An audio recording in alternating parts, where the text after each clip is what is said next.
یہ واقعہ آپ صلی اللہ علیہ وسلم کی عمر مبارک کے 20ویں سال کا ہے۔ عربوں کی ساری خرابیوں کے باوجود ان کے اندر ابھی تک اخلاق حسنہ کی بعض باقیات موجود تھیں۔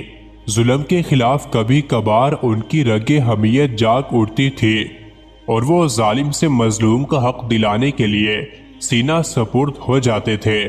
قبیلہ بنو زبید کا ایک شخص کچھ مال تجارت لے کر مکہ آیا۔ اس کی بیٹی بھی اس کے ساتھ تھی۔